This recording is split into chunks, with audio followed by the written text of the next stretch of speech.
আপনার আমাকে কেমন লেগেছে মিস্টার ঋষি ব্যানার্জি? এমনটাই বলতে শোনা যায় উজিকে। পুরোটা জানতে ভিডিওটিতে লাইক দিয়ে চ্যানেলটা সাবস্ক্রাইব করে দেখতে থাকুন। জোয়ার ভাটা সিরিয়ালের আগামী পর্বে আমরা দেখতে পাবো উজিকে ফোন করেছে ঋষি ব্যানার্জি। আর উজিকে বলছে ঋষি যে আমার মার আপনাকে খুব পছন্দ হয়েছে।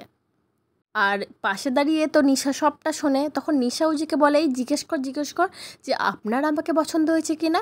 তখন উজি ঋষি ব্যানার্জিকে জিজ্ঞেস করে, আপনার মায়ের আমাকে পছন্দ হয়েছে সেটা তো শুনলাম, কিন্তু আপনার আমাকে পছন্দ হয়নি। তখন ঋষি ব্যানার্জি কিছু না বলে একটু লাজুকভাবে হাসতে থাকে। আর অন্যদিকে আমরা দেখতে পাই ঋষি ব্যানার্জির মা হঠাৎ ঋষি ব্যানার্জির কাছে এসে বলতে থাকে, ওই পাত্রীর প্রসঙ্গ তুই বাদ দে, ওই পাত্রীর কথা তুই একদম ভুলে যা ঋষি। তুই আমার মাথা ছুঁয়ে প্রতিজ্ঞা কর বাবা, ওই পাত্রীর কথা তুই একদম ভাববি না, ওই মেয়েকে তুই ভুলে যাবি। এই বলে ঋষির হাতটা নিজের মাথার উপরে দেয়। ঋষি তো অবাক হয়ে তাকিয়ে থাকে তার মায়ের দিকে। ঋষি বুঝতেই পারে না হঠাৎ তার মায়ের কী হলো। এই তো উজিকে নিয়ে এত লাফালাফি করছিল, আবার হঠাৎ বলছে উজির কথা ভুলে যেতে, উজির সাথে কোনো সম্পর্ক না রাখতে। কি হলো তার মায়ের? তোমাদের কি মনে হচ্ছে বন্ধুরা, ওর মায়ের কি হলো? ওর মায়ের মাথার মধ্যে কেউ একটা ষড়যন্ত্রের কোনো বীজ বুনেছে, কিন্তু কে সেটাই দেখার।